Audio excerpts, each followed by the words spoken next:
ನಮ್ಮಮ್ಮ ನೀನು ಭಾಗ್ಯದ ಲಕ್ಷ್ಮೀ ಬಾರ. ದುಡ್ಡೆಲ್ಲ ಅಂತ ಹೊಡ್ತಿದ್ರೆ ನನಗೂ ತಂದಿದ್ದ. ಜನರ ಮುಂದೆ ಒಂಚೂರು ಜವಾಬ್ದಾರಿ ಬೇಡವೇ ನನಗೆ? ಲಕ್ಷ್ಮಿ ಯಾರ ಹತ್ರ ಇದ್ರೆ ಅವ್ರದೇ ಕಣ. ಇವತ್ತಿನ ಬೀದಿ ಖರ್ಚು ಆಯ್ತು. ಹೋಗ ನಿನ್ನ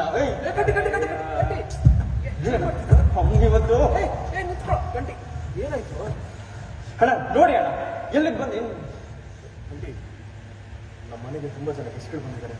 ಅವ್ರ ಮುಂದೆ ಇದೆಲ್ಲ ಬೇಕಾ? ಬೇಡ ಸುಮ್ಮನೆ ಅಪ್ಪ, ಮುಂದೆಲ್ಲ ಸುಮ್ಮನಿರಿಪ್ಪ. ಅದೇ ಆಯ್ತಾಯ್ತು, ನೀನು ಹೇಳಿದ್ರೆ ಸುಮ್ಮನೆ ಇಲ್ಲ ನಿಮಗೆ.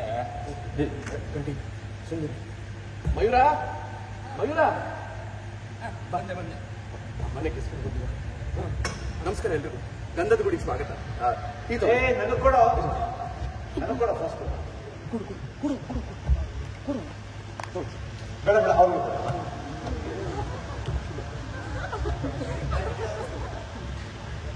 ಸರ್. ನೀವೇ ಸೀನಿಯರ್, ತಗೊಳ್ಳಿ ಸರ್. ಹೆಣ್ಮಕ್ಳು ಕೊಡ್ಲಿಲ್ಲ ನೀವು, ತಗೊಳ್ಳಿ. ಎಲ್ಲಿ ಇನ್ಯಾರು ಸರ್?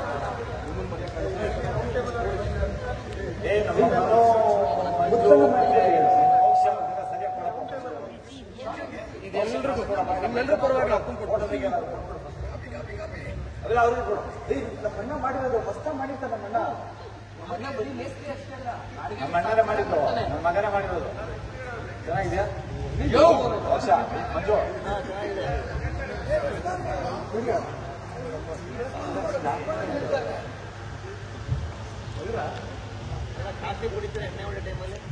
ಇದು ಅಡಿಗೆ ಪಕ್ಕದ ಹೋಟೆಲ್ ಅಲ್ಲಿ ಇತ್ತು. ಹರಿಯಲ್ಲಿ ಹರಿ ಕಾಣಿಸ್ತಿಲ್ವಲ್ಲ? ಫೋನ್ ಮಾಡೋದು.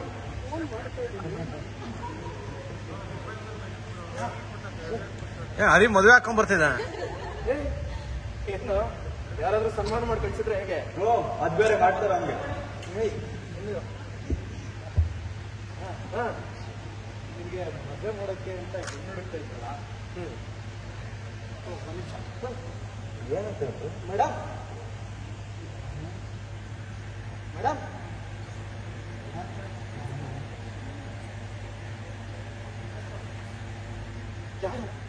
ಇವರು ಮೇಡಮ್. ಇವಾಗ ನಮ್ಮ ಮೇಡಮ್ ಅಂದ್ರೆ ಮದುವೆ ಆಗೋಯ್ತಾ? ಏನ್ ಇದಲ್ಲ, ಹಾಸ್ಟೆಲ್ ಕರ್ಕೊಂಡು ಹೋಗ್ತೀನಿ ಅಂದ್ಬಿಟ್ಟು ನಿಮ್ಮನೆ ಕರ್ಕೊಂಡು ಬಂದಿದ್ದೀರಲ್ಲ. ಮೇಡಮ್, ಇದು ಒಂಥರ ಹಾಸ್ಟೆಲ್. ಅದೇ ಬಾಯ್ಸ್ ಹಾಸ್ಟೆಲ್. ಅಯ್ಯೋ, ಈ ಹುಡುಗಿ ಯಾರು? ಅವನನ್ನ ಇವನು ಯಾಕೆ ಮದುವೆ ಆಗಿದ್ದಾನೆ? ನನ್ನ ಮದುವೆ ಕಥೆ ಏನಾಯ್ತು? ಇವ್ರಿಗೆಲ್ಲ ಏನ್ ಪಾಡು? ಇದೆಲ್ಲ ನೀವು ನೋಡ್ಬೇಕು ಅಂದ್ರೆ ಅಕ್ಟೋಬರ್ 6ನೇ ತಾರೀಕಿಂದ ರಾತ್ರಿ 8 ಗಂಟೆಗೆ ಕಲರ್ಸ್ ಕನ್ನಡ ಮುಂದೆ ನೀವೆಲ್ಲರೂ ಹಾಜರಾಗಿರ್ಬೇಕು. ಇದೇ ನಮ್ಮ ಶ್ರೀಗಂಧದ ಗುಡಿ. ಇದರ ಒಂದು ಸಣ್ಣ ಝಲಕ್ನ ನಿಮ್ಮ ಮುಂದೆ ತೋರಿಸ್ತಾ ಇದ್ದೀವಿ.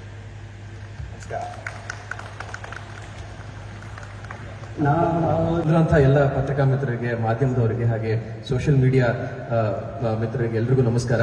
ಯೂಶಲಿ ಒಂದು ಪ್ರೆಸ್ ಮೀಟ್ ಪ್ಯಾಟರ್ನ್ ಯಾವ ತರ ಇರುತ್ತೆ ಅಂತ ಒಂದು ಆಂಕರ್ ಇರ್ತಾರೆ. ಆಂಕರ್ ಬಂದು ಎಲ್ಲರೂ ಇಂಟ್ರೊಡ್ಯೂಸ್ ಮಾಡ್ತಾರೆ, ಪ್ರಾಜೆಕ್ಟ್ ಬಗ್ಗೆ ಹೇಳ್ತಾರೆ. ಇದೊಂದು ರೆಗ್ಯುಲರ್ ಪ್ಯಾಟರ್ನ್. ಅದನ್ನ ಬ್ರೇಕ್ ಮಾಡಿ ನಾವು ನಮ್ಮ ಸೀರಿಯಲ್ನ ಒಂದು ಏನು ಒಂದು ಸೋಲ್ ಇದೆ ಅದನ್ನ ನಿಮ್ ಮುಂದೆ ಒಂದು ಸ್ಕಿಟ್ ಮುಖಾಂತರ ಪ್ರದರ್ಶನ ಮಾಡಬೇಕು. ಅಂಡ್ ಅದರಿಂದ ನಮ್ಮ ಕತೆ ಏನು ಅಂತ ನಿಮ್ಗೆ ಅರ್ಥ ಆಗ್ಬೇಕು ಅನ್ನೋ ಒಂದು ಸಣ್ಣ ಪ್ರಯತ್ನ ಮಾಡಿದ್ವಿ. ನಿಮ್ಮೆಲ್ರಿಗೂ ಇಷ್ಟ ಆಗಿದೆ ಅಂತ ಅನ್ಕೊಂಡಿದ್ದೀನಿ. ಮೊದಲನೇದಾಗಿ ಬಂದಿದ್ದಕ್ಕೆ ಎಲ್ರಿಗೂ ಧನ್ಯವಾದಗಳು. ಒಂದು 30 ಸೆಕೆಂಡ್ ಅಲ್ಲಿ ನಮ್ಮ ಪಾತ್ರ ಪರಿಚಯಗಳನ್ನ ಮಾಡ್ಕೊಂಡ್ಬಿಡ್ತೀವಿ. ಅದಾದ ನಂತರ ನಾವಾಗಿ ಮಾತಾಡಕ್ ಶುರು ಮಾಡ್ತೀವಿ. ಮೊದಲನೇದಾಗಿ ನಮ್ಮ ತಂದೆಯಿಂದನೇ ಶುರು ಮಾಡೋಣ. ನನ್ನ ಹೆಸರು ನಟರಾಜ. ಅಣ್ಣ ಅವರ ಅಭಿಮಾನಿ, ಲಾರಿ ಓನರ್ ಕಮ್ ಡ್ರೈವರ್. ನನಗೆ 4 ಜನ ಮಕ್ಕಳು, ಹೊಸದಾಗಿ ಸೊಸೆ ಬಂದಿದ್ದಾರೆ. ನನ್ನ ಹೆಸರು ಮುತ್ತುರಾಜ, ಮನೆಯ ದೊಡ್ಡಣ್ಣ. ಮುತ್ತುರಾಜನಿಗೆ ಯಾವಾಗ್ಲೂ ಒಂದೇ ಒಂದು ಕನಸಿರುತ್ತೆ, ಮನೆ ಯಾವಾಗ್ಲೂ ತುಂಬಾ ಖುಷಿಯಾಗಿರ್ಬೇಕು, ನೆಮ್ಮದಿಯಾಗಿರ್ಬೇಕು. ತಮ್ಮಂದ್ರು ತುಂಬಾ ನೆಮ್ಮದಿಯಿಂದ 3 ಹೊತ್ತು ಊಟ ಮಾಡ್ಕೊಂಡು ನಗ್ನಗ್ತಾ ಖುಷಿಯಾಗಿರ್ಬೇಕು ಅನ್ನೋ ಒಂದೇ ಒಂದು ಆಸೆ ಮುತ್ತುರಾಜನಿಗೆ. ಸೊ ಮನೆಯಲ್ಲಿ ತುಂಬಾ ಸಮಸ್ಯೆಗಳಿದ್ರು ಒಂದಲ್ಲ ಒಂದಿನ ಒಳ್ಳೆ ಟೈಮು, ಒಳ್ಳೆ ದಿನ ನಮಗೂ ಬರುತ್ತೆ ಅಂತ ಒಂದು ಆಶಾಭಾವನೆ ಇಟ್ಕೊಂಡಿರುವಂತ ಒಬ್ಬ ವ್ಯಕ್ತಿ ಅಂದ್ರೆ ನಾನು ಮುತ್ತುರಾಜ, ನನ್ನ 2ನೇ ತಮ್ಮ. ಎಲ್ರಿಗೂ ನಮಸ್ಕಾರ. ನನ್ನ ಹೆಸರು ಸತ್ಯ ಹರಿಶ್ಚಂದ್ರ. ಹರಿ ಏನ್ ಬೇಕಾದ್ರೂ ಕರಿಬೋದು. ಇಲ್ಲಿ ಅಣ್ಣ ಹೆಂಗೆ ಅಂದ್ರೆ ದೇವ್ರಿದ್ದಾನೆ, ಏನೋ ಒಂದು ಒಳ್ಳೇದು ಮಾಡ್ತಾನೆ, ಕಾಯೋಣ ಅನ್ನೋ ಒಂದು ಪೇಷನ್ಸ್ ಇಟ್ಕೊಂಡಿರ್ತಾನೆ ಯಾವಾಗಲೂ. ಬಟ್ ಹರಿಶ್ಚಂದ್ರ ಹಿಂಗೆ ಅಂದರೆ ಅವ್ನು ಕೊಡೋಕ್ಕಿಂತ ಮುಂಚೆ ನಾವೇ ಆಪರ್ಚುನಿಟಿನ ಕ್ರಿಯೇಟ್ ಮಾಡ್ಕೊಂಬೋಣ, ನಾವೇ ನುಗ್ಗೋಣ, ಏನೋ ಒಂದು ಆಗುತ್ತೆ, ಏನೂ ಆಗದೆ ಇರಲ್ಲ ಅನ್ನೋ ಪಾತ್ರ ಹರಿಶ್ಚಂದ್ರದ್ದು. ಮೂರನೇ ತಮ್ಮ ಕಂಠೀರವ, ಅವನು ಸ್ವಲ್ಪ ರಗಡ್ಡು, ಅವನ ಮಾತಲ್ಲ ಕೇಳಿ. ಎಲ್ರಿಗೂ ನಮಸ್ಕಾರ. ನಾನು ಕಂಠೀರವ. ಹರಿ ಹೇಳ್ದಂಗೆ ಒಳ್ಳೆ ಆಪರ್ಚುನಿಟಿ ಸಿಗ್ಬೋದು, ಒಳ್ಳೇದಾಗ್ಬೋದು, ಅದೆಲ್ಲ ಈ ಮನೆಗೆ ಆಗಲ್ಲ. ಅದು ಸತ್ಯ, ಅದು ನನಗೆ ಮಾತ್ರ ಗೊತ್ತು. ಸತ್ಯ ಕಹಿ ಅಂತಾರಲ್ಲ ಆ ಥರ, ಅದು ಕಹಿನೇ, ಅದು ನಾವು ಒಪ್ಕೋಬೇಕು. ಬಟ್ ಇವ್ರು ಯಾರು ಒಪ್ಕೊಳ್ಳಲ್ಲ. ಹಾಗೆ ನನ್ನ ಪಾತ್ರ. ಓಕೆ, ನಮ್ಮ ಕೊನೆಯ ತಮ್ಮ, ಎಲ್ಲರೂ ಮುದ್ದಿನ ತಮ್ಮ, ಕಾಲೇಜ್ಗೆ ಹೋಗ್ತಾ ಇದ್ದಾನೆ. ಅಲ್ಲಿ ಡವ್ ಮಾಡ್ತಾನ ಇನ್ನೂ ನಮಗೆ ಗೊತ್ತಿಲ್ಲ. ಬಟ್ ನಮ್ಮ ಕೊನೆಯ ತಮ್ಮ ಮಯೂರ. ನನ್ನ ಹೆಸರು ಮಯೂರ. ನಾನು ಇನ್ನೂ ಓದ್ತಾ ಇದ್ದೀನಿ. ಜೀವನದ ಬಗ್ಗೆ ಅಷ್ಟು ಕ್ಲಾರಿಟಿ ಇಲ್ಲ. ಬಟ್ ಒಂದೇನು ಅಂದರೆ ನಮ್ಮ ಅಣ್ಣನ ಮದುವೆ ಆಗಬೇಕು, ಮನೆಗೊಬ್ರು ಅತ್ತಿಗೆ ಬರಬೇಕು, ಅದೇ ನನ್ನ ಆಸೆ. ನನಗೆ ಮದುವೆ ಮಾಡಬೇಕು ಅಂತ ಇಷ್ಟೆಲ್ಲ ಹೋರಾಡ್ತಿರೋರು ಕೊನೆಗೆ ಒಂದು ಹುಡುಗಿನ ಮನೆ ಕರ್ಕೊಂಡ್ ಬಂದಿದ್ದೆ ನನ್ನ ಎರಡನೇ ತಮ್ಮ, ಅವರೇ ಚಂದನ. ಎಲ್ರಿಗೂ ನಮಸ್ಕಾರ. ನಾನು ಚಂದನ. ನಾನು ಆರ್ಕಿಟೆಕ್ಚರ್ ಓದಿದ್ದೀನಿ. ತುಂಬ ದೊಡ್ಡ ದೊಡ್ಡ ಕನಸುಗಳನ್ನ ಇಟ್ಕೊಂಡಿದ್ದೀನಿ. ಕಡಿಮೆ ದುಡ್ಡಲ್ಲಿ ಜನರಿಗೆ ಮನೆ ಕಟ್ಟಿಸ್ಬೇಕು, ಸೇವೆ ಮಾಡಬೇಕು ಅನ್ನೋದೇ ನನ್ನ ಕನಸು. ಆದರೆ ಇವಾಗ ಈ ಮನೆಗೆ ಬಂದು ಸೇರ್ಕೊಂಡಿದ್ದೀನಿ. ದೇವರೇ ಗತಿ, ಏನಾಗತ್ತೆ ಗೊತ್ತಿಲ್ಲ. ನಿಮ್ಮೆಲ್ಲರ ಆಶೀರ್ವಾದದಿಂದ ಮನೆನ ಗಂಧದ ಗುಡಿ ಮಾಡಬಹುದು ಅಂತ ಅಂದ್ಕೊಂಡಿದ್ದೀನಿ. ನೋಡೋಣ. Thank you. ಓಕೆ, ಇದಿಷ್ಟು ಪಾತ್ರದ ಪರಿಚಯ ಮುಖಾಂತರ ನಮ್ಮನ್ನು ನಾವು ತೋರಿಸ್ಕೊಂಡ್ವಿ. ಇದಾದ ನಂತರ ಈ ಪ್ರಾಜೆಕ್ಟ್ ಆಗಬೇಕು, ಆಸ್ ಅ ಶಿಷ್ಯರು ಮಾತಾಡ್ತಾ ಇದ್ದೀನಿ, ಈ ಪ್ರಾಜೆಕ್ಟ್ ಆಗಬೇಕು, ಈ ಪ್ರಾಜೆಕ್ಟ್ ಅನ್ನ ಒಂದು ದೊಡ್ಡ ಮಟ್ಟಕ್ಕೆ ತಗೊಂಡು ಹೋಗ್ಬೇಕು ಅಂದ್ರೆ ನಿರ್ಮಾಪಕರ ಸಹಕಾರ, ಬೆಂಬಲ, ಹಣಕಾಸು, ಅವರ ಶ್ರಮ, ಬೆವರು ಪ್ರತಿಯೊಂದು ಮುಖ್ಯ ಆಗುತ್ತೆ. ನಮ್ಮ ಧಾರಾವಾಹಿಯ ನಿರ್ಮಾಪಕರನ್ನ ತುಂಬಾ ಹೆಮ್ಮೆಯಿಂದ ನಿಮ್ಮೆಲ್ರಿಗೂ ಪರಿಚಯ ಮಾಡಿಕೊಡ್ತಾ ಇದ್ದೀನಿ. ಪರೀಕ್ಷಿತ್ ಅವರು ನಿಮ್ಮೆಲ್ರಿಗೂ ಗೊತ್ತೇ ಇದ್ದಾರೆ. ಹಲವಾರು ಧಾರಾವಾಹಿಗಳಲ್ಲಿ ಅವರನ್ನ ನೀವು ನೋಡಿರ್ತೀರಾ. ನಿಮ್ಮೆಲ್ರಿಗೂ ಚಿರಪರಿಚಿತರು. ನಮ್ಮ ಸೀರಿಯಲ್ನ ಒನ್ ಆಫ್ ದ ಪ್ರೊಡ್ಯೂಸರ್ಸ್ ಆಗಿ ಪರೀಕ್ಷಿತ್ ಸರ್ ಇದ್ದಾರೆ. ಅದಾದ್ಮೇಲೆ ಪ್ರದೀಪ್ ಅವರಿದ್ದಾರೆ. ಪ್ರದೀಪ್ ಅವರು ಈಗಾಗಲೇ ಹಲವಾರು ಧಾರಾವಾಹಿಗಳನ್ನ ನಿರ್ಮಾಣ ಮಾಡಿದಂಥವ್ರು, ಅವರು ನಮ್ಮ ಜೊತೆ ಇದ್ದಾರೆ. ಅಂಡ್ ಟೆಲಿವಿಷನ್ ಕ್ಷೇತ್ರದ ಮತ್ತೊಬ್ಬ ದಿಗ್ಗಜ, ಹಲವಾರು ಹಿಟ್ ಸೀರಿಯಲ್ಗಳ ನಿರ್ದೇಶಕ ಹಾಗೂ ನಿರ್ಮಾಪಕ ಆಗಿರುವಂತಹ ಸಕ್ರಬೇಲ್ ಶ್ರೀನಿವಾಸ್ ಅವರು ನಮ್ಮ ಜೊತೆ ಇದ್ದಾರೆ. ಇವರು 3 ಜನ ನಮ್ಮ ಗಂಧದ ಗುಡಿಯ 3 ಪಿಲ್ಲರ್ಗಳಾದ್ರೆ ಇನ್ನೊಬ್ರು ಪಿಲ್ಲರ್ ನಮ್ಮ ನಿರ್ದೇಶಕರು. ಅವರ ವಿಷನ್ ಈ ಸೀರಿಯಲ್ನ ಒಂದು ಬ್ಯೂಟಿಫುಲ್ ವೇಯಲ್ಲಿ ತಗೊಂಡೋಗೋ ತರ ಮಾಡ್ತಾರೆ ಅವರು, ಮಿಸ್ಟರ್ ಪ್ರಕಾಶ್ ಅವರು ನಮ್ಮ ಜೊತೆ ಇದ್ದಾರೆ. ಇದು ನಮ್ಮ ಪ್ರೊಡ್ಯೂಸರ್ ಮತ್ತೆ ಡೈರೆಕ್ಟರ್ ಒಂದು ಡಿಪಾರ್ಟ್ಮೆಂಟ್ ಆಗಿರುತ್ತೆ. ಸೊ ಪ್ರೊಡ್ಯೂಸರ್ ಅವ್ರ ಹತ್ರ ಮೈ ಕೊಟ್ಬಿಡ್ತೀನಿ ಸರ್.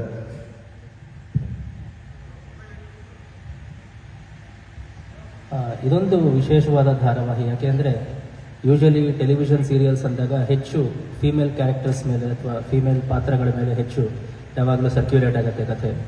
ಆದರೆ ಫಸ್ಟ್ ಟೈಮ್ ಇಲ್ಲಿ ಒಂದೇ ಒಂದು ಹೆಣ್ಣಿನ ಪಾತ್ರ, ಅದು ನಮ್ಮ ಹೀರೋ ಇದೆ. ಅದನ್ನು ಬಿಟ್ಟು 4 ಜನ ಹೀರೋಗಳು. ಮೊದಲನೇದು ನಮ್ಮ ಮುತ್ತುರಾಜ, ಆಮೇಲೆ ಸತ್ಯ ಹರಿಶ್ಚಂದ್ರ. ಹೆಸರಿಗೆ ಸತ್ಯ ಹರಿಶ್ಚಂದ್ರ, ಆದರೆ ಸುಳ್ಳೆ ಆ ಹುಡುಗನ ಮನೆ ದೇವರು. ಯಾವಾಗಲೂ ಸುಳ್ಳು ಹೇಳ್ಕೊಂಡೇ ಜೀವನ ಮಾಡ್ತಾ ಇರ್ತಾನೆ. 3ನೇವನು ಕಂಠೀರವ, 4ನೇವನು ಮಯೂರ. ಸೊ ನಮಗೆ ಈ ಸೀರಿಯಲಲ್ಲಿ 4 ಜನ ಹೀರೋಗಳು ಮತ್ತು ಒಬ್ಬಳು ಹೀರೋಯಿನ್. ಇವನನ್ನು ಮದುವೆ ಆಗ್ತಾರೆ. ಹಾಗಾಗಿ ಇದೊಂದು ಸ್ವಲ್ಪ ವಿಶೇಷವಾಗಿರುವಂಥ ಕಥೆ. ಜೊತೆಗೆ ಶ್ರೀಗಂಧದ ಗುಡಿ ಅನ್ನೋ ಒಂದು ತುಂಬ ಜವಾಬ್ದಾರಿಯುತ ಟೈಟಲ್ ಇಟ್ಕೊಂಡ್ಮೇಲೆ ನಾವು ಆ ಧಾರಾವಾಹಿಯನ್ನು ಕೂಡ ಅದಕ್ಕೆ ತಕ್ಕ ಹಾಗೆ ಮಾಡಬೇಕಾಗತ್ತೆ. ಆ ಥರದಕ್ಕೆ ನಮ್ಮ ಕಲರ್ಸ್ ಕನ್ನಡ ವಾಹಿನಿಯ ಕ್ರಿಯೇಟಿವ್ ಟೀಮ್, ಹಾಗೆ ನಮ್ಮ ಆರ್ಟಿಸ್ಟ್ಗಳು, ನಮ್ಮ ನಿರ್ದೇಶಕರು ಎಲ್ಲರೂ ಕೂಡ ಸಪೋರ್ಟ್ ಮಾಡಿದ್ದಾರೆ. ಇದೇ ಅಕ್ಟೋಬರ್ 6ರಿಂದ 8 ಗಂಟೆಗೆ ಬರುತ್ತೆ. ತುಂಬ ವೈಶಿಷ್ಟ್ಯವಲ್ಲದೆ ಇದ್ರೂ ಕೂಡ ಏನು ಮಾಡಿದ್ದೀವೋ ಅದನ್ನು ಚೊಕ್ಕವಾಗಿ ಮಾಡಿದ್ದೀವಿ. ಬರೀ ಹುಡುಗರೇ ಇರೋದ್ರಿಂದ ಇನ್ನು ಸ್ವಲ್ಪ ವಿಶೇಷವಾಗಿ ಸ್ವಲ್ಪ ಇದು ಪ್ರೇಕ್ಷಕರಿಗೆ ತಲುಪತ್ತೆ ಅನ್ನೋದು ನನ್ನ ಭಾವನೆ. ಎಲ್ರಿಗೂ ನಮಸ್ತೆ. ನಾನು ಪ್ರದೀಪ್ ಅಂತೇಳಿ. ನಾನು ಕತೆ ಬಗ್ಗೆ ಹೇಳೋದಕ್ಕಿಂತ ಈ ಕತೆ ಹೆಂಗೆ ಬಂತು ಅಂತೇಳಿ ಹೇಳ್ತೀನಿ. ಈ ಹಿಂದೆ ನಾವು ಗೌತಮ್ ಸರು, ನಾವು ಪರೀಕ್ಷಿತ್ ಅವರು ಇನ್ನೊಂದು ಚಾನಲ್ಗೆ ಒಟ್ಟಿಗೆ ವರ್ಕ್ ಮಾಡಿದ್ವಿ. ಹಾಗಾಗಿ ಮಾಡಿದ್ರೆ ಒಟ್ಟಿಗೆ ಮಾಡೋಣ ಅಂತೇಳಿ ಯಾವಾಗಲೂ ಮಾತಾಡ್ಕೊತಾ ಇದ್ವಿ. ಒಂದು ದಿವಸ ಗೌತಮ್ ಸರ್ ಫೋನ್ ಬಂತು. ಇದೇ ಅಕ್ಷಯ ಸ್ಟುಡಿಯೋದಲ್ಲಿ ಮೀಟಿಂಗಿಗೆ ಕರೆದ್ರು. ಫೈನಲ್ ಆಯ್ತು ಕತೆ. ಅವತ್ತಿಂದ ಹೀಗೆ ಹೋಗ್ತಾ ಇದೆ. ತುಂಬ ಚೆನ್ನಾಗಿ ಸಪೋರ್ಟ್ ಮಾಡ್ತಾ ಇದ್ದಾರೆ ಚಾನಲ್ನವರು. Prakash sir, Gautam sir, Sudhanva sir, ಎಲ್ರಿಗೂ ನಾನು ಥ್ಯಾಂಕ್ಸ್ ಹೇಳ್ತಾ ಇದ್ದೀನಿ. ಎಲ್ರಿಗೂ ನಮಸ್ಕಾರ. ಹೆಣ್ಣನ್ನು ತಾಯಿಗೆ ಹೋಲಿಸ್ತೀವಿ, ಹೆಂಡತಿ ಅನ್ಕೋತೀವಿ, ಅಕ್ಕಿ ಅಂತೀವಿ. ನೀವೆಲ್ಲ ನೋಡಿದ ಕೂಡಲೇ ಏನನ್ಸುತ್ತೆ, ನೀವು ಪ್ರಮೋ ನೋಡಿದಾಗ ನಿಮ್ಗೆಲ್ಲ ಅನ್ಸುತ್ತೆ, ಓ ಇದು ಇವ್ರು 4 ಜನ ಅನ್ಯೋನ್ಯವಾಗಿದ್ದಾರೆ, ಈ ಹೆಣ್ಮಗು ಬಂದು ಏನೋ ಇದು ಗಬ್ಬೆ ಬಿಡಿಸ್ಬಿಡ್ತಾಳೆ ಅಂತ. ಅದೇ ಈ ಕತೆ ಟ್ವಿಸ್ಟ್. ನನಗೆ ತುಂಬ ಇಷ್ಟ ಆಗಿದ್ದು ಅದೇ ಪಾಯಿಂಟು. ಆ ಹೆಣ್ಮಗು ಬಂದ ಮನೆಗೇನು ಎಷ್ಟೋ ದೊಡ್ಡ ಕಡಿಮೆ ಖರ್ಚಲ್ಲಿ ದೊಡ್ಡ ಮನೆ ಕಟ್ಟಬೇಕು ಅಂತಿದ್ದವಳು ಒಂದು ಬಿದ್ದು ಹೋಗ್ತಾ ಇರೋ ಮನೆಗೆ ಬರ್ತಾಳೆ. ಆಮೇಲೆ ಅವಳು ಏನು ಮಾಡ್ತಾಳೆ ಅನ್ನೋದು ಕತೆ ನನಗೆ ತುಂಬ ಇಷ್ಟ ಆಯಿತು. ನಾವೆಲ್ಲ ಒಟ್ಟಿಗೆ ಮೊದಲು ಕೆಲಸ ಮಾಡಿದವರು, ಈಗ ಜೊತೆಗೆ ಮತ್ತೊಂದು ಸರಿ ಜೊತೆಗೆ ಕೆಲಸ ಮಾಡೋ ಅವಕಾಶ ಸಿಕ್ಕಿದೆ. ಧನ್ಯವಾದಗಳು.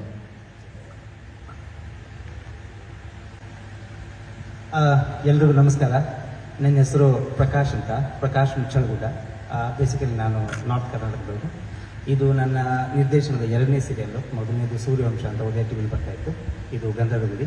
2 ಒಳ್ಳೆ ಟೈಟ್ಲ್ಗಳೇ. ಒಂದು ವಿಷ್ಣುವರ್ಧನ್ ಸರ್ದು, ಇನ್ನೊಂದು ಡಾಕ್ಟರ್ ರಾಜ್ಕುಮಾರ್ ಸರ್ದು. ಸೊ ತುಂಬ ಖುಷಿ ಆಗ್ತಾ ಇದೆ.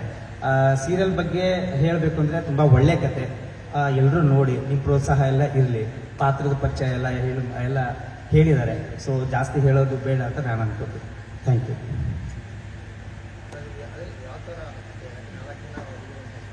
ಹಾಂ ಸರ್.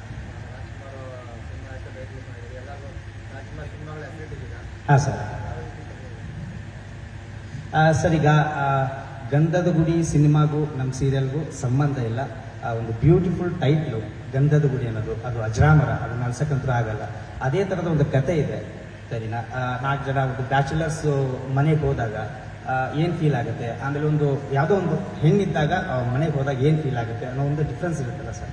ಸೊ 4 ಜನ ಹುಡುಗರು ಅವರು ಹೆಂಗಿರ್ತಾರೆ, ಬ್ಯಾಚುಲರ್ಸ್ ಲೈಫ್ನ ಚೇಂಜ್ ಮಾಡೋಕ್ಕಿಂತ ಒಂದು ಚಂದನ ಅನ್ನೋ ಒಂದು ಕ್ಯಾರೆಕ್ಟರ್ ಬರುತ್ತೆ.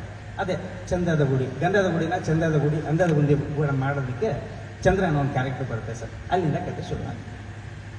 ಇಡೀ ಇದೊಂದೇ ಫ್ಯಾಮಿಲಿ ಬಗ್ಗೆ ಹೇಳಿದ್ರೆ ಬೇರೆ ಬೇರೆ ಫ್ಯಾಮಿಲಿಯಲ್ಲಿ ಸರ್ ಇದೆ ಸರ್, ಫ್ಯಾಮಿಲಿ ಟ್ರ್ಯಾಕ್ಗಳಿದ್ದಾವೆ. ಅಂದರೆ ಚಂದನ ತಂದೆ ತಾಯಿ ಕ್ಯಾರೆಕ್ಟರ್ ಒಂದು ಇದಿದೆ, ಏನೋ ಟ್ರ್ಯಾಕ್ ಇದೆ.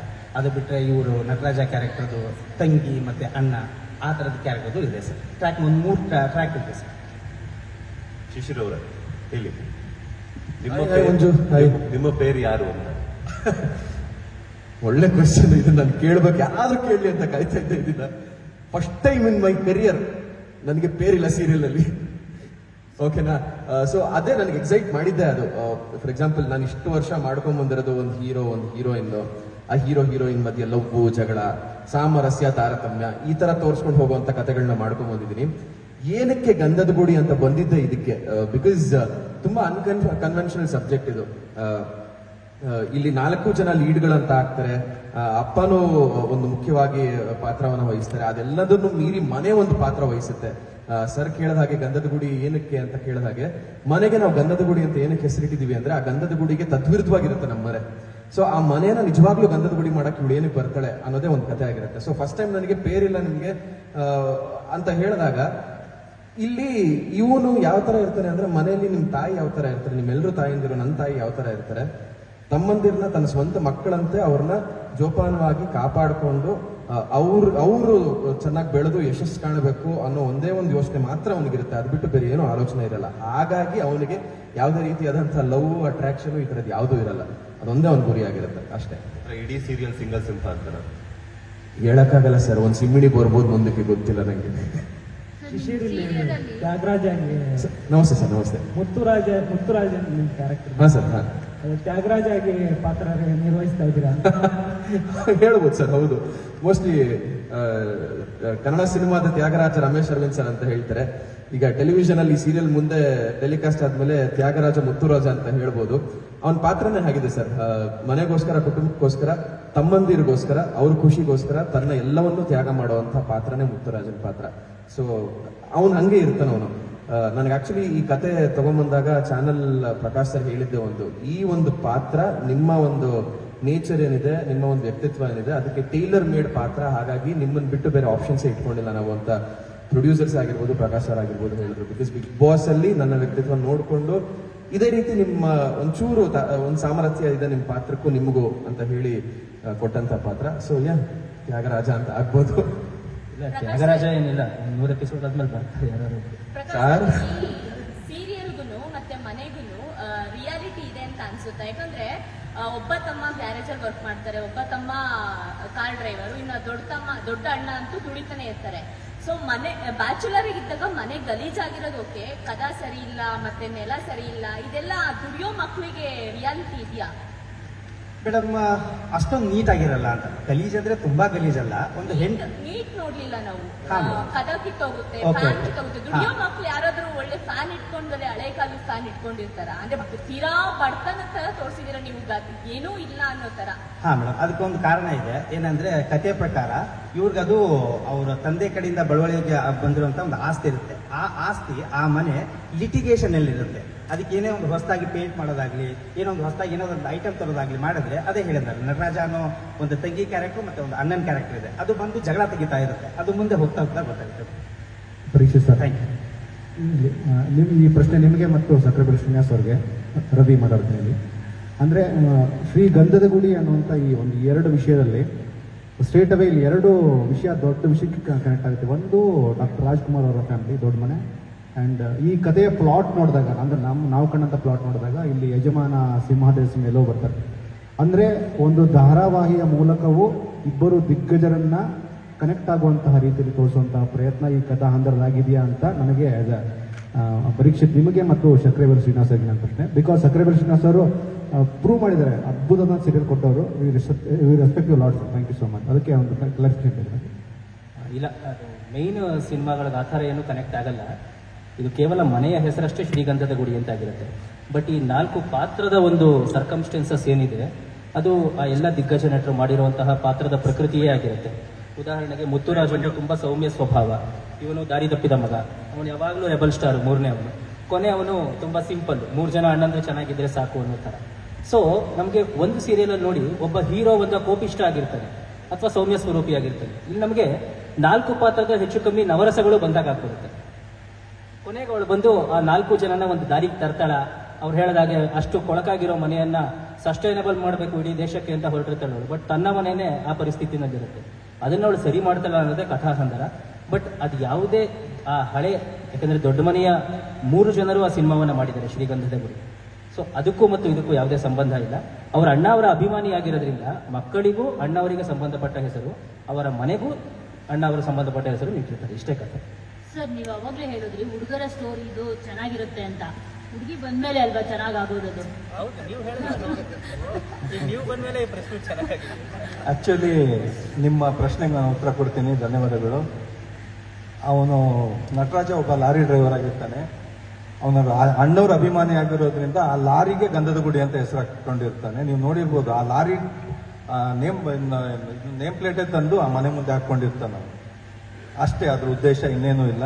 ಹೆಣ್ಮಗು ಬಂದ್ಮೇಲೆ ಒಳ್ಳೇದಾಗತ್ತೆ. ಅದೇ ಹೇಳ್ದೆ ನಾನು, ಹೆಣ್ಮಕ್ಳಿಗೆ ಆಕ್ಚುಲಿ ಶಾಪ. ಎಲ್ಲದ್ರಲ್ಲೂ ಏನ್ ಮಾಡ್ತಾರೆ ಅಂದ್ರೆ, ಕೂಡು ಕುಟುಂಬ ಇರುತ್ತೆ, ಒಬ್ಳು ಬಂದ್ಲು ಅಂದ್ರೆ ಹಾಳಾಯ್ತು ಅಂತ ಹೇಳ್ತಾರೆ. ಇದು ಆಪೋಸಿಟ್ ಆಗಿದೆ.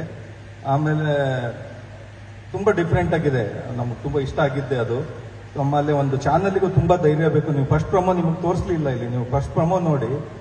ಒಂದು ಹೆಣ್ಮಗು, ಒಂದು ಮೆಗಾ ಸೀರಿಯಲ್ ಮಾಡೋದೇ ಒಂದು ಹೆಣ್ಮಕ್ಳಿಗೋಸ್ಕರ, ಹೆಣ್ಮಕ್ಳು ಇರಬೇಕು ಅಂತ. ಫಸ್ಟ್ ಪ್ರಮೋಲಿ ಒಂದು ಹೆಣ್ಣು ಫೇಸೇ ಇಲ್ಲ ಆ ಪ್ರಮೋಲಿ. ಅಲ್ಲೇ ನಿಮಗೊಂದು ಏನೋ ಬೇರೆ ಮಾಡಿದ್ದಾರೆ ಅಂತ ಅನ್ಸುತ್ತೆ. ಧನ್ಯವಾದಗಳು. ಶಿಶಿರ್ ಸರ್, ಈಗ 100 ಎಪಿಸೋಡ್ ಆದ್ಮೇಲೆ ಅವರು ಹೀರೋಯಿನ್ ಬರ್ತಾರೆ ಅಂತಂದ್ರು. ಮೇ ಬಿ ಈ ಸೀರಿಯಲ್ ಅಲ್ಲಿ ಟ್ವಿಸ್ಟ್ ಯಾವಾಗ ಬೇಕಿದ್ರು ಕೊಡ್ಬೋದು. ಐಶ್ವರ್ಯ ಏನಾದ್ರು ಬರ್ತಾರ? ಮೇಡಮ್ ನಂಗೆ ಗೊತ್ತಿಲ್ಲ ಮೇಡಮ್, ಏನೋ ಗೊತ್ತಿಲ್ಲ. ಪ್ರೊಡ್ಯೂಸರ್ ಕೇಳಿ ನನಗೆ ಗೊತ್ತಿಲ್ಲ ಮೇಡಮ್. ಏನೋ ಬರ್ಬೋದೇನೋ, ಬಂದ್ರೆ ಚೆನ್ನಾಗಿರುತ್ತೆ. ನೀವು ಹೇಳಿದ್ರಿ ಬಿಗ್ ಬಾಸ್ ಅಲ್ಲಿ ನಾನು ಇರೋದನ್ನ ನೋಡಿ, ನನ್ನ ವ್ಯಕ್ತಿತ್ವ ನೋಡಿ ಈ ಸೀರಿಯಲ್ಗೆ ಆಯ್ಕೆ ಮಾಡಿದ್ರು ಅಂತ. ಅಂದ್ರೆ ಎಲ್ಲರ ಜೊತೆ ಹೊಂದಾಣಿಕೆ ಇರ್ತಾ ಇತ್ತು ನಿಮ್ಗೆ, ಸೊ ಹಾಗಾಗಿ ಅವರು ಹೊಂದಾಣಿಕೆ ಇರ್ತಾ ಇತ್ತು. ದೊಡ್ಡ ಮಗಕ್ಕೆ ಅದೇ ತರ ಸೊಸೆ ಬೇಕಲ್ವಾ? ಅದಕ್ಕೆ ಹೌದು ಮೇಡಮ್, ಆ ಥರ ಹೊಂದಾಣಿಕೆ ಅವರು ಮನೆಗೆ ಸೊಸೆಯಾಗಿ ಬಂದ್ರೆ ನನಗೂ ಖುಷಿನೇ, ಮನೆಯವ್ರಿಗೂ ಚೆನ್ನಾಗಿದೆ. ಬಿಗ್ ಬಾಸ್ ಮನೇಲಿ ಐಶ್ವರ್ಯ ಅವ್ರದ್ದು ಹೊಂದಾಣಿಕೆ ಚೆನ್ನಾಗಿತ್ತು. ಮೇಡಮ್ ಮನೆಯವ್ರ ಜೊತೆ ಹೊಂದಾಣಿಕೆ ಚೆನ್ನಾಗಿತ್ತ, ನನ್ನ ಜೊತೆ ಹೊಂದಾಣಿಕೆ ಚೆನ್ನಾಗಿತ್ತು. ಚೆನ್ನಾಗಿತ್ತು, ಬೇರೆಯವ್ರ ಜೊತೆ ಚೆನ್ನಾಗಿ ಬೆರೀತಿದ್ರು. ಮೇಡಮ್ ನೋಡೋಣ, ಮುಂದೆ ಶಿಶಿರ್ ಅವ್ರು ಬೇಕು ಅಂದ್ರೆ ನಾನೇನ್ ಬೇಕು ಅಂದ್ರೆ ಸಂಜನಾ ಅವರಿಗೆ. ಹಲೋ, ನಮಸ್ತೆ. ನಮಸ್ತೆ. 1 ವರ್ಷದ ನಂತರ ಸೀರಿಯಲ್ ಕಾಣಿಸ್ಕೊಳ್ತಾ ಇದ್ರಿ, ಜೊತೆಗೆ ಎಜುಕೇಶನ್ ಕೂಡ ನಡೀತಾ ಇತ್ತು. ಈ ಸೀರಿಯಲ್ನ ಒಪ್ಕೊಳ್ಳೋದಕ್ಕೆ ಮೇನ್ ರೀಸನ್ ಏನಾದರೂ ಇದೆಯಾ? ಖಂಡಿತ ಇದೆ. ಆ್ಯಕ್ಚುಲಿ ನಾನು ಒಪ್ಕೊಳ್ಳೋಂಥ ಮನಸ್ಥಿತಿ ಇರಲಿಲ್ಲ.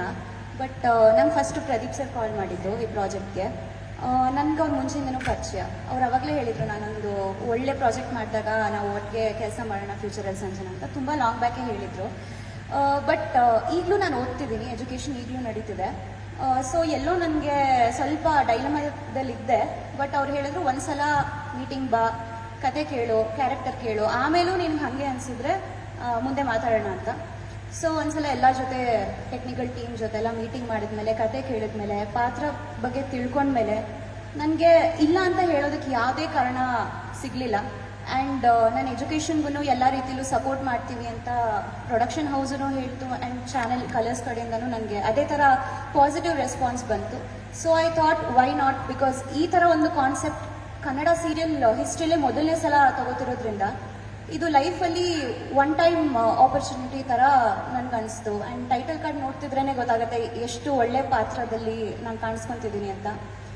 ಸೊ ಎಲ್ಲ ರೀತಿಲೂ ಯೋಚನೆ ಮಾಡಿ ಓಕೆ ಇದನ್ನ ನಾನು ಇಲ್ಲ ಅನ್ನೋಕ್ಕಾಗಲ್ಲ ಅಂತ ದೃಢವಾಗಿ ನನಗನ್ನಿಸ್ತು. ಸೊ ಹಾಗೆ ಒಪ್ಕೊಂಡ್ಬಿಟ್ಟೆ. I think it was more like hearty decision, just in a flow. Subanna ಅವರೇ, ಸುಬಣ್ಣ ಸಿನಿಮಾ ಸ್ಟುಡಿಯೋ ಬಿಸಿ ಇರೋರು ಸೀರಿಯಲ್ ಹೆಂಗೆ ಟೈಮ್ ಹೊಡ್ಸ್ಕೊಂತೀರಾ ಅಂತ? 14 ವರ್ಷ ಆಯಿತು ಮೆಗಾ ಸೀರಿಯಲ್ ನಾನು ಮಾಡಿ. ಮಧ್ಯದಲ್ಲಿ 14 ವರ್ಷದಲ್ಲಿ ಒಂದು 5 ದಿನ ಮಾತ್ರ ಕೆಲಸ ಮಾಡಿದೆ ಸೀರಿಯಲ್ಗೋಸ್ಕರ. ಸೀರಿಯಲ್ ಮಾಡೋದೇ ಬೇಡ ಅಂದ್ಕೊಂಡಿದ್ದೆ. ಹಳೆ ಗೆಳೆಯ ಸಕ್ರೆಬಾರಿ ಶ್ರೀನಿವಾಸು ದಿನ ಫೋನ್ ಮಾಡಿದ್ರು, ಸೀರಿಯಲ್ ಮಾಡ್ತೀನೋ ಅಂತ ಅಂದ್ಬಿಟ್ಟು. ಇನ್ನು ಫಸ್ಟು ಅವ್ರ ಕುಲದಲ್ಲಿ ಕೀಳಾದ್ರು ಸಿನಿಮಾ ರಿಲೀಸ್ ಆಗಿತ್ತು ಜನವರಿನಲ್ಲಿ. ಆ ಸಿನಿಮಾ ಒಂದು ಸ್ವಲ್ಪ ನೋಡ್ಬಿಡಪ್ಪ ನೀನು.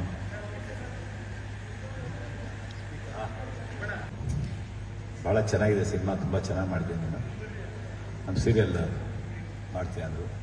ನೋಡೋಣ ನಾನು ಹೇಳ್ತೀನಿ ಅಂದೆ. ಮತ್ತೊಂದು ದಿನ ಫೋನ್ ಮಾಡಿದ್ರು, ಸಂಜೆ ಸಿಟಿ ಇನ್ಸ್ಟಿಟ್ಯೂಟ್ಗೆ ಬಂದ್ಬಿಡು, ಒಂದು 5 ಗಂಟೆಗೆ ಪ್ರದೀಪು ಮತ್ತು ಪರಿ ಬರ್ತಾ ಇದ್ದಾರೆ. ಅವತ್ತೇ ಅವ್ರಿಗೂ ಪರಿಚಯ ಆಗಿದ್ದೆ ನನಗೆ. ಹೋದೆ, ಕತೆ ಬಗ್ಗೆ ಹೇಳಿದ್ರು, ತುಂಬ ಇಷ್ಟ ಆಯಿತು, ಮಾಡ್ತೀನಿ ಅಂತಂದೆ. ಭಾಳ ನಾನು ಇದುವರೆಗೂ ಮಾಡದೇ ಇರೋಂಥ ಒಂದು ಪಾತ್ರ, ಯಾವುದಕ್ಕೂ ತಲೆ ಕೆಡಿಸ್ಕೊಳ್ಳೋದು. ಅಣ್ಣ ಅವರ ಕಟ್ಟ ಅಭಿಮಾನಿ ಆಗಿರೋದ್ರಿಂದ ಅವರ ಚಿತ್ರದ ಹೆಸರು ಮತ್ತು ಅವರ ಚಿತ್ರದಲ್ಲಿ ಬರುವಂಥ ಪಾತ್ರದ ಹೆಸರುಗಳನ್ನ ನಾನು 4 ಮಕ್ಕಳಿಗೆ ಇಟ್ಟಿರ್ತೀನಿ. ಸೊ ಯಾವಾಗ ನೋಡಿದ್ರು ಕುಡಿಯೋದು, ಒಂಥರ ಬೇಜವಾಬ್ದಾರಿ ಮನುಷ್ಯ, ಯಾವುದಕ್ಕೂ ಸ್ಪಂದಿಸಲ್ಲ. ಸೊ ನನ್ನ ಜೊತೆಗೆ ಮನೆಯಲ್ಲಿ ಸ್ವಲ್ಪ ಚೆನ್ನಾಗಿ ಸ್ಪಂದಿಸೋದು ಅಂತಂದರೆ ನನ್ನ ದೊಡ್ಡ ಮಗ ಮುತ್ತುರಾಜ. ಸೊ ಇವರೆಲ್ಲ ಏನೇ ಕಿಟ್ಲೆ ಮಾಡಿದ್ರು ಆತ ಬಂದು ಸರಿಪಡಿಸ್ತಾ ಇರ್ತಾನೆ. ಭಾಳ ಒಳ್ಳೆ ಕ್ಯಾರೆಕ್ಟರ್ 14 ವರ್ಷ ಆದ್ಮೇಲೆ ಸಿಕ್ತು. ಯಾಕೆಂದರೆ ನನ್ನ ಮೆಂಟಾಲಿಟಿಗೆ ಸೀರಿಯಲ್ ಆಗಲ್ಲ ಅಂತಲೇ ಬಿಟ್ಬಿಟ್ಟಿದ್ದೆ. ಸುಮಾರು ಆಫರ್ಸ್ ಬಂತು, ಆಗಲ್ಲ ಅಂತ ಬಿಟ್ಬಿಟ್ಟಿದ್ದೆ. ಒಂದು ಗೆಳೆತನಕ್ಕೆ ಕಟ್ಟು ಬಿದ್ದು ಈ ಸೀರಿಯಲ್ ಒಪ್ಕೊಂಡೆ. ಸೊ ಕ್ಯಾರೆಕ್ಟರ್ ತುಂಬ ಚೆನ್ನಾಗಿದೆ, ಎಂಜಾಯ್ ಮಾಡ್ತಾ ಇದ್ದೀನಿ, ಚೆನ್ನಾಗಿ ಬರುತ್ತೆ ಅಂತ ಅಂದ್ಕೊಂಡಿದ್ದೀನಿ. ನಮಸ್ಕಾರ. ಡೈರೆಕ್ಟ್ರೆ, ಎಲ್ಲರಿಗೂ ರಾಜ್ಕುಮಾರ್ ಸಿನಿಮಾ ಹೆಸರಿದ್ದೀರಾ, ಅಪ್ಪಂಗೆ ಯಾಕೆ ಬಿಟ್ರಿ ಅಂತ? ಅಪ್ಪಂಗೆ ವೀರಬಾಹು ಅಂತ ಇರ್ಬೋದಂತೆ. ಇಲ್ಲ ಸರ್, ಆ ಥರ ಪಾತ್ರದ ಹೆಸರು ನಟರಾಜ ಅಂದರೆ ಅವರು ಫ್ಯಾಮಿಲಿ ಕಡೆಯಿಂದ ಬಂದಿರುತ್ತೆ. ಅದು ಇವ್ರು ಅಣ್ಣವ್ರ ಫ್ಯಾನ್ ಆದಮೇಲೆ ಇವ್ರ ಮನಸ್ಸು ಹೊತ್ತು ತನ್ನ ಮನೆಗೆ ತನ್ನ ಮಕ್ಕಳಿಗೆ ಅವ್ರ ಹೆಸರು ಇಟ್ಕೊಳ್ತಾರೆ ಸರ್, ಅಷ್ಟೇ. ನಮ್ಮ ಹೆಸರು ನಾವು ಚೇಂಜ್ ಮಾಡ್ಕೊಂಡಿವಿ.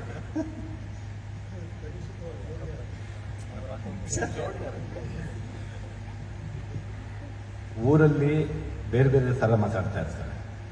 ಸೊ ಇಬ್ಬರು ಹೆಂಡ್ತಿದ್ದೀನಿ ನನಗೆ, ಜೋಡಿ ಅಂದರೆ ಅರ್ಥ ಮಾಡ್ಕೊ ನೀನು. ಅದಕ್ಕೆ ಈ ಸೀರಿಯಲ್ದೇ ಹೇಳ್ತಾ ಇರೋದು, ಸೀರಿಯಲ್ದೇ ಬೇರೆ ಹೇಳಿಲ್ಲ, ಸೀರಿಯಲ್ದೇ ಹೇಳ್ತಾ ಇರೋದು ಮೋಕ್ಷೇಂದ್ರ, ಸೀರಿಯಲ್ದೇ ಹೇಳ್ತಾ ಇರೋದು. ಅದು ಎಲ್ಲಿಗೆ ಬರುತ್ತೆ, ಅದು ಏನಾಗುತ್ತೆ, ಇಬ್ಬರು ಹೆಂಡ್ತಿರಿ ಯಾರು, ಇಬ್ಬರು ಹೆಂಡತಿನಲ್ಲಿ 4 ಜನ ಮಕ್ಕಳು ಯಾರ ಮಕ್ಕಳು ಏನು ಅನ್ನೋದು ನನಗೂ ಇನ್ನೂ ಅರ್ಥ ಆಗಿಲ್ಲ. ಕತೆ ಮುಂದೆ ಹೋಗ್ತಾ ಇದ್ದಂಗೆ ಅರ್ಥ ಆಗುತ್ತೆ. ನಿಮಗೆ ಎಷ್ಟಿದೆಯೋ ಅಷ್ಟೇ ನನಗೂ ಗೊತ್ತಿದೆ. ನನ್ನ ಕ್ಯಾರೆಕ್ಟರ್ ಮಾತ್ರ ನಾನು ತಿಳ್ಕೊಂಡು ನಾನು ಆಕ್ಟ್ ಮಾಡ್ತಾ ಇದ್ದೆ. ಇನ್ನೇನು ಪ್ರಶ್ನೆ? ಬೇರೆ ಆರ್ಟಿಸ್ಟ್ಗಳು ಯಾರು ಬರ್ತಾರ ಮಧ್ಯದಲ್ಲಿ ಏನಾದ್ರು?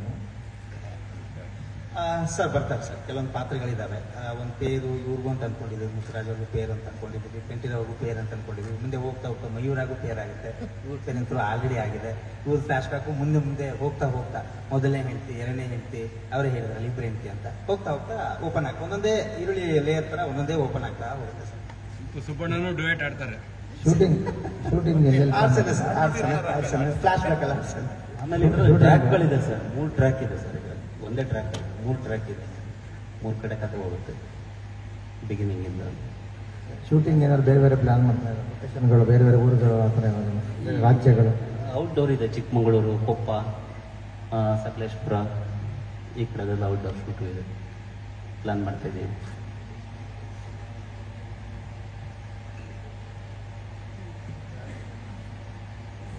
ಈ ಕಡೆ ಹೀರೋಯಿನ್ ಟ್ರ್ಯಾಕ್ ಬಂದರೆ ನಮ್ಮದು ನೀನಾಸಮ್ ಅಶ್ವಥ್ ಅವರು ಇದ್ದಾರೆ,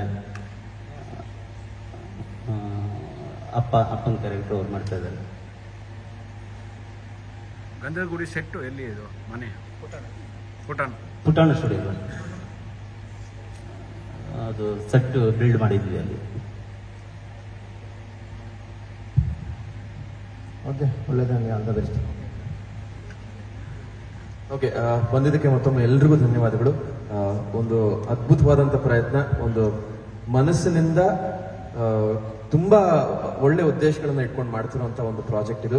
ಅಷ್ಟೇ ಚೊಕ್ಕವಾಗಿ ತುಂಬಾ ಪ್ರೀತಿಯಿಂದ ನಿಮ್ಮ ಮುಂದೆ ತರ್ತಾ ಇದೀವಿ. ದಯವಿಟ್ಟು ಅಕ್ಟೋಬರ್ 6ನೇ ತಾರೀಕು ರಾತ್ರಿ 8 ಗಂಟೆಯಿಂದ ದಯವಿಟ್ಟು ನಮ್ಮ ಶ್ರೀ ಗಂಧದಗುಡಿ ಧಾರಾವಾಹಿಯನ್ನ ಎಲ್ಲರೂ ನೋಡೋ ಹಾಗೆ, ಅವ್ರಿಗೆ ತಲುಪಿಸೋ ಹಾಗೆ ದಯವಿಟ್ಟು ನೀವೆಲ್ಲರೂ ಮಾಡಿಕೊಡ್ಬೇಕು ಅಂತ ಕೇಳ್ಕೊಳ್ತಾ, ನೀವೆಲ್ಲರೂ ಬಂದಿದ್ದಕ್ಕೆ ಧನ್ಯವಾದಗಳು. ನಮಸ್ಕಾರ. Thank you so much.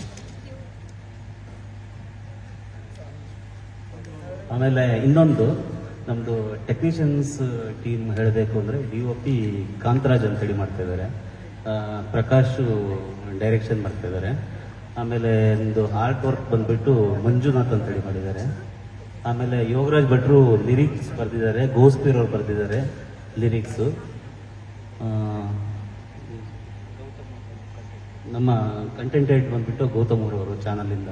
ಅವರಂತೂ ಪ್ರತಿ ದಿವಸ ನಾವು ಮಿಸ್ ಆಗ್ಬೋದು ಸೆಟ್ಟಿಗೆ, ಅವರಂತೂ ಒಂದು ದಿವಸನೂ ಮಿಸ್ ಇಲ್ಲ.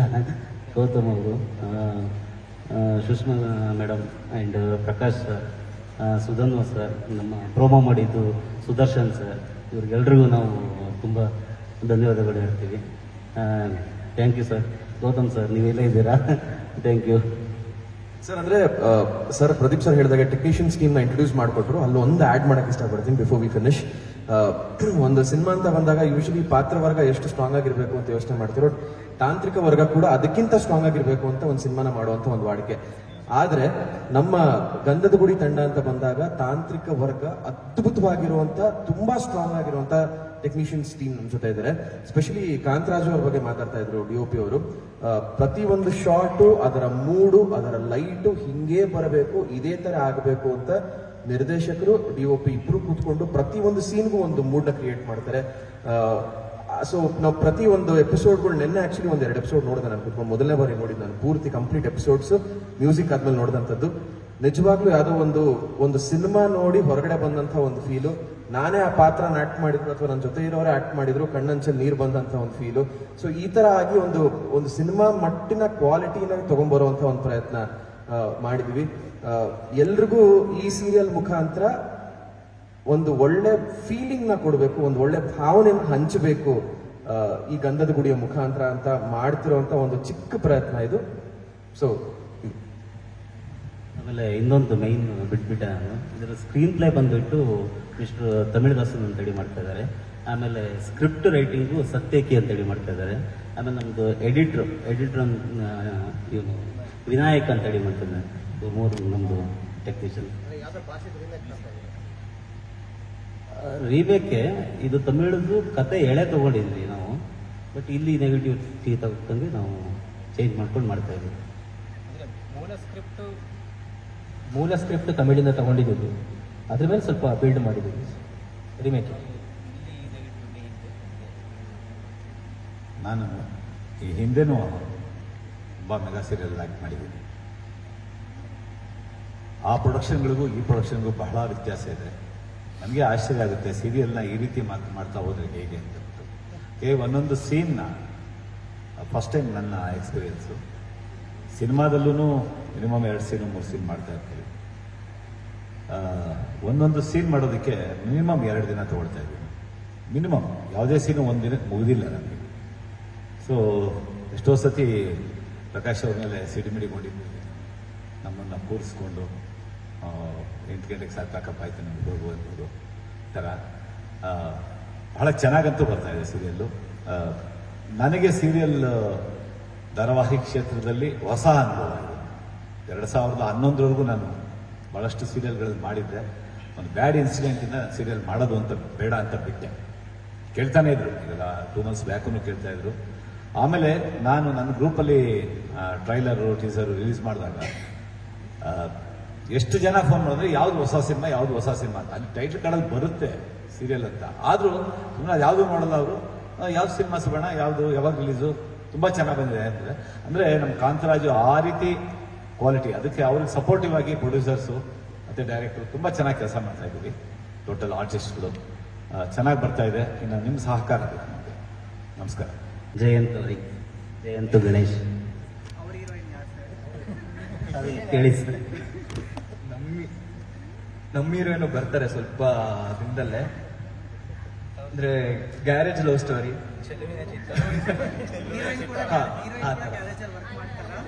ಅಯ್ಯೋ ಇಲ್ಲ, ಅದು ಅವ್ರ ಕಾಲೇಜ್ ಸ್ಟೂಡೆಂಟ್ ಆಗಿರ್ತಾರೆ, ಹೇಳ್ಬೋದು. ಸರ್ ಎಲ್ಲ ಸಿನಿಮಾ ಮಿಕ್ಸ್ ಮಾಡಿ ಒಂದು ಸೀರಿಯಲ್ ಮಾಡಿದ್ದೀರಾ? ಇದು ಸಿನಿಮಾ ತರಾನೇ.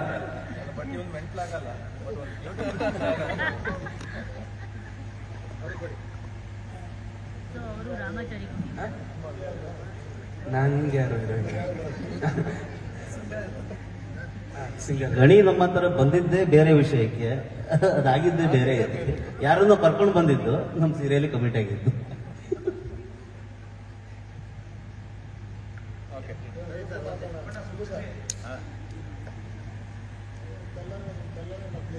ಏನಪ್ಪ ಯಾರು ವೆಂಕಟೇಶ ಈಗ ಬಂದ? ಈಗ ಕಾಣಿಸ್ತಾ ಇಲ್ಲ. ಏನು ಮಲ್ಲ ಅಲ್ಲ ಮಲ್ಲಮ್ಮ, ನಿಮ್ಮ ಪ್ರಶ್ನೆಗೆ ಎಲ್ಲ ಸಿನಿಮಾ ಸೇರಿ ಮಾಡ್ತಾ ಇರಲಿಲ್ಲ. ಎಲ್ಲ ಸಿನಿಮಾ ಇಲ್ಲಿಂದ ಬಂದಿದೆಯಮ್ಮ. ರಾಮಾಯಣ ಮಹಾಭಾರತ ಬಿಟ್ಟು ಏನಾದ್ರು ಕತೆ ಮಾಡೋಕ್ಕಾಗುತ್ತೆ? ಹೇಳ್ಬಿಡಮ್ಮ. ರಾಮಾಯಣ ಮಹಾಭಾರತ ಬಿಟ್ಟು ಯಾರಾದ್ರು ಬೇರೆ ಕತೆ ಮಾಡಿ. ಮಹಾಭಾರತದಲ್ಲಿ ಎಲ್ಲ ಇದೆ. ರಾಮಾಯಣದಲ್ಲಿ ಬಿಗಿನಿಂಗ್ ಫಸ್ಟ್ ಫ್ರೇಮ್ ಇಂದ ಹಿಡಿದು ಕೊನೆ ಫ್ರೇಮ್ವರೆಗೂ ಬರೀ ಶೋಕನೇ ಇದೆ. ಅದನ್ನ ಬಿಟ್ಟೆ ನಾವು ಸಿನಿಮಾ ಮಾಡೋಕ್ಕಾಗಲ್ಲ. ಏನಮ್ಮ ಹೇಳಪ್ಪ, ಕಾಲೆಳೆಯಕ್ಕಿದ್ದೆ ಹೇಳು ನೀನು. ಖಂಡಿತ ಅದು ಅವರು, ನಾನು ಎಲ್ಲದಕ್ಕೂ ರೆಡಿ. ತೋರಿಸ್ತಾರಂತೆ. ಆ ಪಾತ್ರನೇ ಒಂದು ಅಂಡರ್ ಕರೆಂಟ್ ಪಾತ್ರ. ಮಕ್ಕಳೆದುರುಗಡೆ ಅದು ರಿಯಾಕ್ಟ್ ಮಾಡಲ್ಲ. ಆ ಮಕ್ಕಳು ಗೊತ್ತಿಲ್ದಂಗೆ ಹೋಗಿ ಬೇರೆ ಕಡೆ ರಿಯಾಕ್ಟ್ ಮಾಡುತ್ತೆ. ಅದು ಮುಂದೆ ತುಂಬಾ ಆ ಕ್ಯಾರೆಕ್ಟರ್ ತುಂಬಾ ತೂಕವಾಗಿರೋ ಕ್ಯಾರೆಕ್ಟರ್. ಈಗ ನೋಡ್ಲಿಕ್ಕೆ ಹಂಗೆ ಅನ್ಸುತ್ತೆ. 100%. ಬಹುಶಃ ಮೋಕ್ಷ ಅಂದ ನನ್ನ ಆಡಿಷನ್ ಅಂತ ಏನಾದ್ರು ಮಾಡಿದ್ರೆ ನನ್ನ ಲೈಫಲ್ಲಿ ಈ ಸೀರಿಯಲ್ಗೆ ಆಡಿಷನ್ ಸ್ಕ್ರೀನ್ ಟೆಸ್ಟ್ ಬರಲ್ಲಪ್ಪ. ಸ್ಕ್ರೀನ್ ಟೆಸ್ಟ್ ಅಂತ ಮಾಡಿದ್ರೆ ಅದು ಒಂದ್ಸತಿ ಅಲ್ಲ, ಅದೊಂದು 4 ಸತಿನೋ 5 ಸತಿನೋ ಮಾಡಿರ್ಬೇಕು. ನನ್ನ ಲೈಫಲ್ಲಿ ಇದೆ ಫಸ್ಟ್. ನನ್ನ ಮೊದಲನೇ ಸಿನಿಮಾನು ನಾನು ಆಡಿಷನ್ಗೂ ಹೋಗಿಲ್ಲ. ಸ್ಕ್ರೀನ್ ಟೆಸ್ಟ್ ಅವಾಗೆಲ್ಲ ಸ್ಕ್ರೀನ್ ಟೆಸ್ಟ್ ಅಂತ ಇರಲಿಲ್ಲ, ಆಡಿಷನ್ ಅಂತ ಇದ್ರು. ಅಲ್ಲ ಗೊತ್ತು ಚೆನ್ನಾಗಿ, ಆದ್ರೂ ತರಿಸ್ಕೊಳ್ಳೋರು ಏನು ಮಾಡೋಕ್ಕಾಗಲ್ಲ. ಇಲ್ಲಿ ಒಂದು ಸಿನಿಮಾ ಒಬ್ಬ ಡೈರೆಕ್ಟರ್ ಡಿಸೈಡ್ ಮಾಡ್ತಾರೆ, ಒಬ್ಬ ಪ್ರೊಡ್ಯೂಸರ್ ಡಿಸೈಡ್ ಮಾಡ್ತಾರೆ. ಇಲ್ಲ ಆಗಲ್ಲ. ಅಲ್ಲಿ ಓಕೆ ಒಬ್ಬರಿಂದ ಒಬ್ರು ಒಪ್ಕೊಳ್ಳೋಷ್ಟೊತ್ತಿಗೆ ಬಹಳ ಕಷ್ಟ ಇದೆ. ಒಂದು 10 ಕಟ್ ಬೀಡಿ ಕಲ್ಲಿ ಐತೆ ಅಷ್ಟೇ ಆಡಿಷನ್. ಎಣ್ಣೆ ಗಾಡಿ ಏನಾದ್ರೂ ಜ್ಯೂಸ್ ಹಾಕ್ತೀವಿ ಸರ್, ಬೀಡಿ ರಿಯಲ್ ಕೊಡ್ಬೇಕು. ಎಲ್ಲ ಮಾಧ್ಯಮ